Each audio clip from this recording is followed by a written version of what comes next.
Chapter 10, in which Twinkle takes to the roof. In the night, a worrying thought struck Charmaine. If you could travel in time in Great-Uncle William's house, what was to stop her arriving in the royal mansion 10 years ago, to find that the king was not expecting her? Or 10 years in the future, to find that Prince Ludovic was ruling now? It was enough to make her decide to walk to the mansion in the usual way. So, the next morning, Charmaine set off along the road, with Waif pattering behind her, until they came by the cliff where the Lubbock's meadow was, when Waif became so breathless and pathetic that Charmaine picked her up again. As usual, Charmaine thought. I feel like a proper grown-up working girl, she added to herself, as she strode toward town with Waif happily trying to lick her chin. It had rained in the night again, but now was one of those mornings of pale blue sky and huge white clouds. The mountains were silky blues and greens, and in the town, the sun glittered off wet cobbles and flared on the river. Charmaine felt very contented. She was really looking forward to a day of sorting papers and chatting with the king. As she crossed Royal Square, the sun glared so off the golden roof of the royal mansion that Charmaine was forced to look down at the cobbles. Waif blinked and ducked, and then jumped as a loud squealing sound came from the mansion. "Look at me! Look at me!" Charmaine looked, found her eyes full of tears from the dazzle, and looked again under a hand spared from Waif. The child Twinkle was sitting astride the golden roof, fully 100 feet in the air, waving merrily to her. He almost overbalanced doing it. At the sight, Charmaine forgot all the unkind thoughts she had had about children yesterday. She dumped Waif on the cobbles and ran for the mansion door, where she clattered at the great knocker and rang the bell furiously. "That little boy!" she gasped at Sim when he slowly and creakily opened the door. "Twinkle! He's sitting on the roof! Someone has to get him down!" "Is that so?" said Sim. He tottered out onto the steps. Charmaine had to wait while he tottered to a place where he could see the roof and craned shakily upward. "Indeed he is, miss," he agreed. "Little demon, he'll fall. That roof is as slippery as ice." Charmaine was jigging with impatience by then. "Send someone to fetch him in! Quickly!" "I don't know who," Sim said slowly. "Nobody much in this mansion climbs too well. I could send Jamal, I suppose, but with only the one eye, his balance is not too good." Waif was prancing about, yapping to be carried up the steps. Charmaine ignored her. "Then send me," she said. "Just tell me how to get there, now, before he slides off sideways." "Good notion," Sim agreed. "You take the stairs at the end of the hall, miss, and keep on going up. Last flight's wooden, and you'll find a small door." Charmaine waited for no more. Leaving Waif to fend for herself, she raced off down the damp stone corridor until she came to the lobby with the stone stairs. There she began to climb for dear life, with her glasses bouncing on her chest and her footsteps ringing round the walls. Up she went, 2 long flights, her mind filled with horrible thoughts of a small body plummeting down and hitting the cobbles with, well, a splash, just about where she had left Waif. Panting hard, she hurried up a 3rd, narrower flight. It seemed endless. Then she came to wooden stairs and clattered up those, almost out of breath. They seemed endless, too. At last, she came to a small wooden door. Praying she was still in time, Charmaine flung open the door onto a blaze of sunlight and gold. "I thought you were never coming," Twinkle said from the middle of the roof. He was wearing a pale blue velvet suit, and his golden hair blazed as bright as the roof. He seemed perfectly calm, more like a strayed angel than a small boy in trouble on a roof. "Are you very frightened?" Charmaine panted anxiously. Hold on very tight, and don't move, and I'll crawl out and get you. Please do that, Twinkle said politely. He doesn't know the danger he's in, Charmaine thought. I shall have to keep very calm. Very cautiously, she climbed out through the wooden door and maneuvered until she was sitting astride the roof like Twinkle. It was highly uncomfortable. Charmaine did not know which was worse, the fact that the tin tiles were hot, wet, sharp, and slippery, or the way the roof seemed to be cutting her in two. When she snatched a sideways look at Royal Square, far, far below, she had to remind herself, very seriously, that she had worked a spell only 3 days ago that had saved her from the Lubbock and proved that she could fly. She might be able to grab Twinkle around his waist and float down with him. Here she realized that Twinkle was moving backward, away from her, as she worked her way toward him. Stop that, She said. Don't you know how dangerous this is? Of course I do, Twinkle retorted. Hi, scare me, silly. But this is the only place where I can talk to you without anyone overhearing. Thus get yourself to the middle of the roof where I don't have to shout. And be quick. Princess Hilda has hired another maid for Morgan and me. The wretched girl will be along any minute now. This sounded so grown-up that Charmaine blinked and stared at him. Twinkle smiled blindingly back, all big blue eyes and enchanting rosy lips. Are you an infant genius or something? She asked him. Well, I am now. Twinkle said. When I was really 6 years old, I was about average, I think. With a strong gift for magic, of course. Move along, can't you? I'm trying. Charmaine set herself to shunting along the roof until she was only a foot or so away from the child. So what are we supposed to be talking about? She snapped into his face. With a northern first, Twinkle said. They tell me you know him. Not really. Charmaine said. He's my great-aunt by marriage's great-uncle. I'm keeping house for him while he's ill. She did not feel like mentioning Peter. And what is his house like? Twinkle asked. He added chattily. I live in a moving castle myself. Does Norland's house move? No, Said Charmaine. but there's a door in the middle that takes you to about 100 different rooms. They say Wizard Melicott made it. Melicott. Twinkle piped. He seemed very pleased. Then I'll probably need to come and see it, whatever Calcifer says. Is that all right? I suppose so. Charmaine said. Why? Because, Twinkle explained. Sophie, Calcifer, and I have been hired to find out what became of the gold in the king's treasury. At least, we think that's what they're wanting, but they're not being very clear. Half the time, they seem to be saying that what they've lost is something called the elf gift, and nobody knows what this elf gift is. And the princess has asked Sophie to find out what keeps happening to the money from the taxes. And that seems to be something different again. They sold a lot of pictures and other things, and they're still as poor as church mice. You must have noticed. Charmaine nodded. I noticed.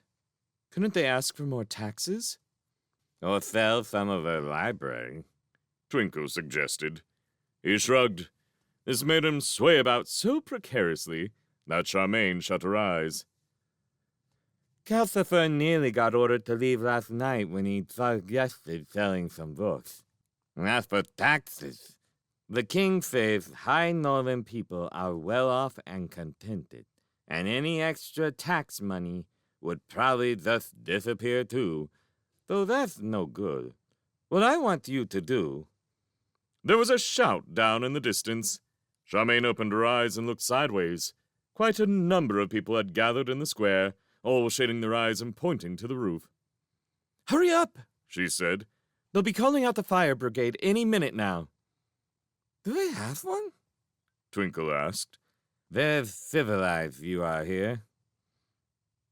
He smiled another of his blazing smiles. What we need to do... Are you two quite happy out here? A voice asked close behind Charmaine. It was so near and so sudden that Charmaine jumped and all but overbalanced. What's it, Sophie? Twinkle said urgently. You nearly had her off then.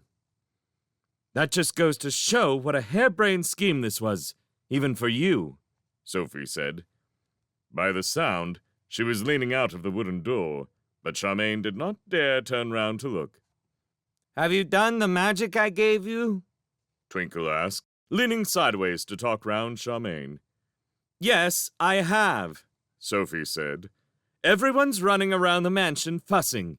Calcifer's trying to stop that silly nursemaid having hysterics, and someone outside has just called the firemen in. I managed to slip into the library with her spell in the confusion. Satisfied? Perfectly. Twinkle gave another angelic smile. You see how cunning my plan was now? He leaned toward Charmaine. What I've done, he said to her, is to cast a spell that makes every book or piece of paper that has the slightest bearing on the king's problems light up with a light that only you can see. When you spot a lighted one, I want you to make a note of which it is and what it says. Secretly, of course. Something's definitely wrong here, and we don't want anyone to know what we are doing, in case it gets to the person causing the trouble. Can you do that for us? I suppose so, said Charmaine. It sounded easy enough, although she did not like the idea of keeping secrets from the king. When do you want my notes? Tonight, please, before that princely heir gets here, Sophie said from behind Charmaine. There's no need to get him mixed up in this, and we're very grateful, and it truly is important. It's the reason why we're here. Now, for goodness' sake, come inside, both of you, before they start putting up ladders. All right, Twinkle piped. Here we go. I may arrive in 2 halves, mind you.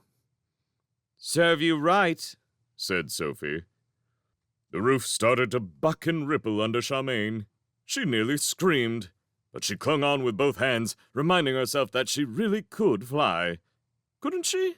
And the roof jiggled and rippled her backward toward the way she had come out, while, in front of her, Twinkle jiggled onward too. In moments, Charmaine felt Sophie take hold of her under her armpits and lug her backward with a bit of a scramble, inside the royal mansion again. Sophie then leaned out and seized Twinkle and dumped him down beside Charmaine. Twinkle looked soulfully up at Charmaine. Back to infancy again, he said, sighing. You won't give me away, will you? Oh, cut out the nonsense, Sophie said.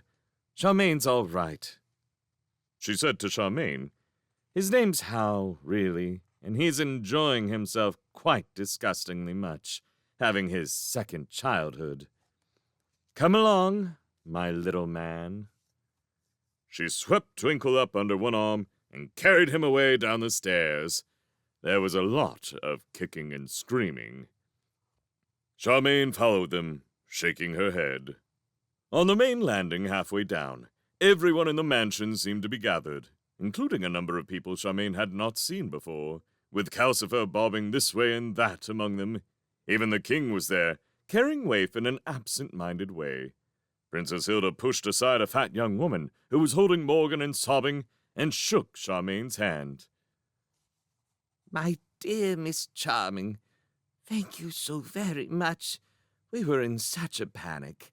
Sim, go and tell the firemen we don't need the ladders, and we certainly don't need the hoses. Charmaine could hardly hear her.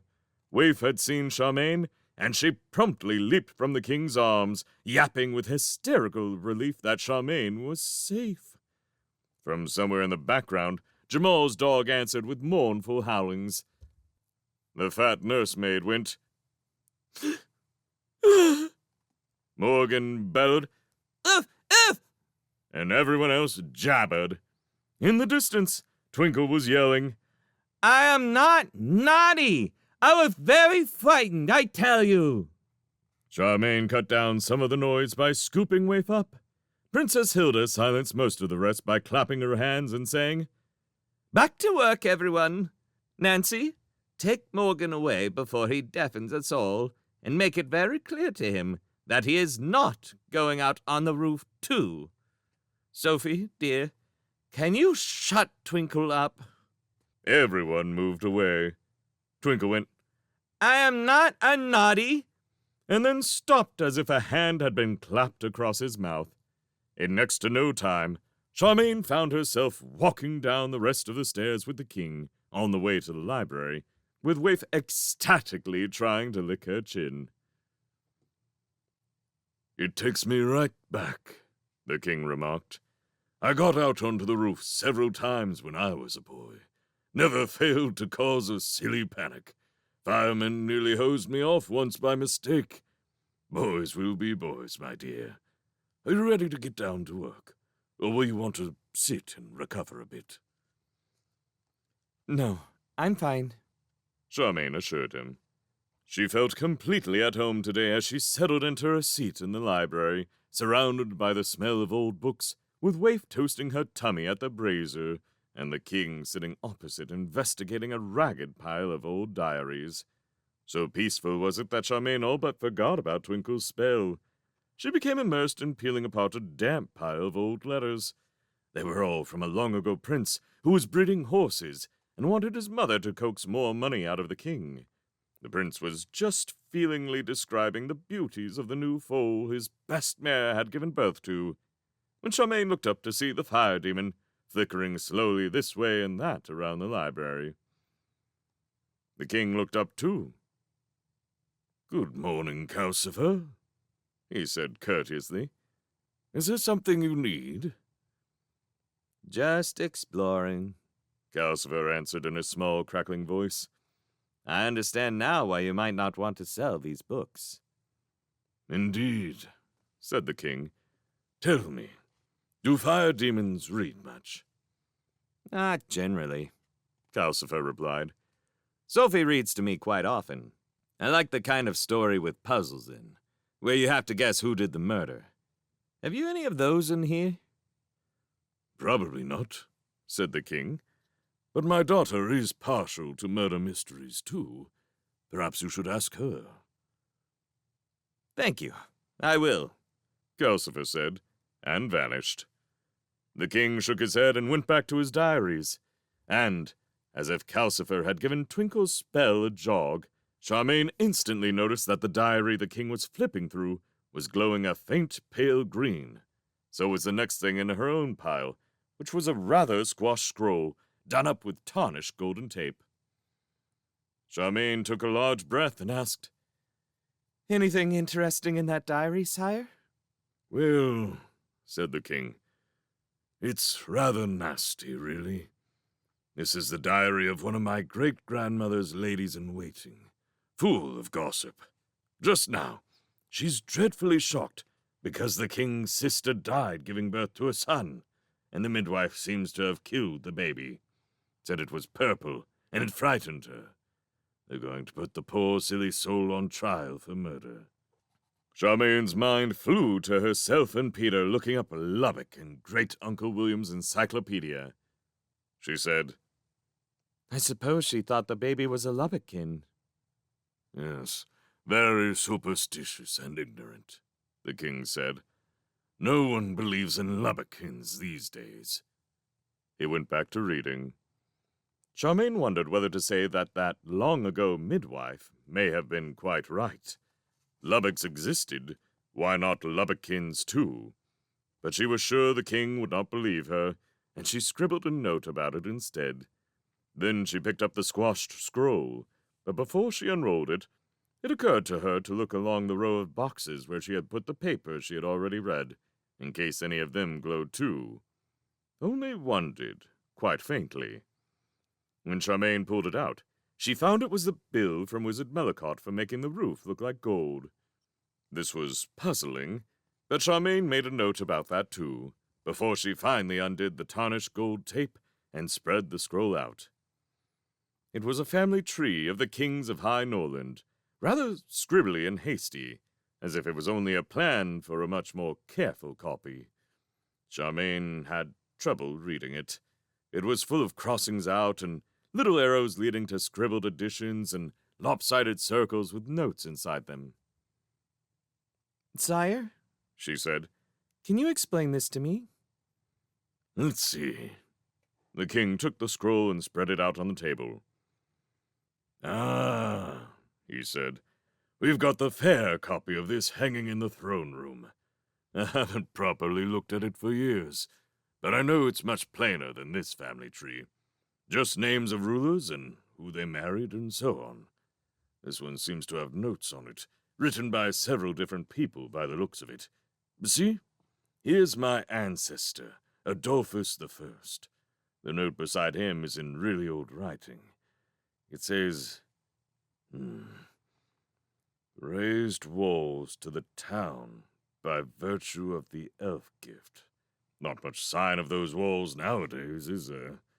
But they say that Embankment Street down beside the river is part of the old walls." Excuse me, sire, Charmaine interrupted. but what is the elf gift? "No idea, my dear," the king said. "I wish I knew.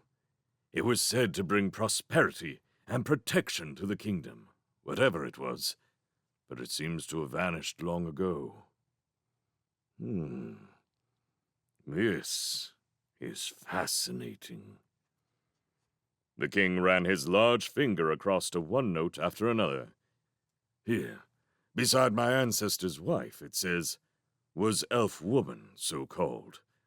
They always told me that Queen Matilda was only half elf, but here's her son, Hans Nicholas, labeled as elf child. So maybe that's why he never got to be king. Nobody really trusts elves. Great mistake, in my opinion. They crowned Hans Nicholas's son instead, a very boring person called Adolphus II, who never did anything much. He's the one king on this scroll who doesn't have a note beside him. Tells you something. But his son, here he is, Hans Peter Adolphus. He has a note that says, reaffirm the safety of the realm in partnership with the elf gift, whatever that means. My dear, this is so interesting. Would you do me the favor of making a good readable copy of all these people's names and the notes beside them? You can miss out cousins and things if they don't have notes. Would you mind very much?" Not at all, sire. Charmaine said. She had been wondering how she could write all this down secretly for Sophie and Twinkle, and this was how. She spent the rest of that day making 2 copies of the scroll. One was a muddly first draft, where she was constantly having to ask the king about this note or that one, and the second copy was in her best writing for the king himself. She became as interested as the king was. Why did Hans Peter III's nephew take to banditry in the hills? What made Queen Gertrude a witch to be feared? And why was her daughter, Princess Isola, labeled Blue Man Lover? The king could not answer those questions, but he said he had a good idea why Prince Nicholas Adolphus was labeled Drunkard. How Charmaine looked at where it said the prince's father, Peter Hans IV, was called a dark tyrant and a wizard besides. "Some of my ancestors were not nice people," he said.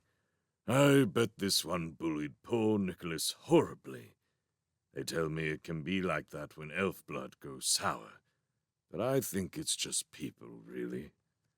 Quite late in the day, when Charmaine was down near the bottom of the scroll, where nearly every ruler seemed to be called Adolphus, or Adolphus Nicholas, or Ludovic Adolphus, she was fascinated to come upon a Princess Moina, who married a great lord of Strangia, but died giving birth to a loathsome lubberkin. Charmaine was sure Moina was the one in the lady-in-waiting's diary. It looked as if someone had believed the midwife's story. She decided not to mention this to the king. 3 lines farther down, she came upon the king himself, much lost among his books, and Princess Hilda, refused marriage with a king, 3 lords, and a wizard. They were rather squeezed to one side to make room for the descendants of the king's uncle, Nicholas Peter, who seemed to have had a great many children. The children's children filled the whole bottom row. How on earth do they remember who is which? Charmaine wondered. Half the girls were called Matilda, and the other half Isola, while the boys were mostly Hans or Hans Adolphus. You could only tell them apart by the tiny scribbled notes calling one Hans a great lout, drowned, and another murdered by accident, and yet another died abroad. The girls were worse. One Matilda was a tedious, proud girl, another to be feared like Queen Gertrude, and a third of no good nature. The Isolas were all either poisoned or of evil ways. The king's heir, Ludovic Nicholas, stood out from what Charmaine began to think was a truly dreadful family by having no note beside him at all, like the dull Adolphus of long ago. She wrote it all out, names, notes, and all. By the end of the afternoon, her right forefinger was quite numb and blue with ink. "Thank you, my dear," the king said, as Charmaine handed him her good copy. He started reading through it so eagerly that Charmaine was easily able to gather up her scribbly copy and her other notes and cram them into her pockets without the king seeing. As she stood up, the king looked up to say, "I hope you will forgive me, my dear. I shall not be needing you for the next 2 days. The princess insists that I come out of the library and play host to young Prince Ludovic this weekend. She is not at her best with male visitors, you know. But I shall see you again on Monday. I hope." "Yes, of course," Charmaine said. She collected Waif, who came pottering toward her from the kitchen, and set off toward the front door, wondering what to do with her copy of the scroll. She was not sure she trusted Twinkle. Could you trust someone who looked like a little boy and obviously wasn't quite? And then there's what Peter said Great Uncle William said about fire demons. Can you trust someone that dangerous? She thought unhappily as she went. She found herself face to face with Sophie. "How did it go? Did you find anything?" Sophie asked, smiling at her. It was such a friendly smile that Charmaine decided she could trust Sophie anyway. She hoped. "I got some things," she said, pulling papers out of her pockets. Sophie took them even more eagerly and gratefully than the king had taken his good copy. "Marvelous," she said. "These should at least give us a clue. We're really in the dark at the moment. Twinkle says divining spells just don't seem to work here. And that's odd, because I don't think either the king or the princess do magic. Do you? Enough to block a divining spell, I mean." "No," Charmaine said. "but a lot of their ancestors did, and there's more to the king than meets your eye." "You're right," said Sophie. "Are you able to stay and go through these notes with us?" "Ask me things on Monday," Charmaine told her. "I have to go see my father before his bakery closes."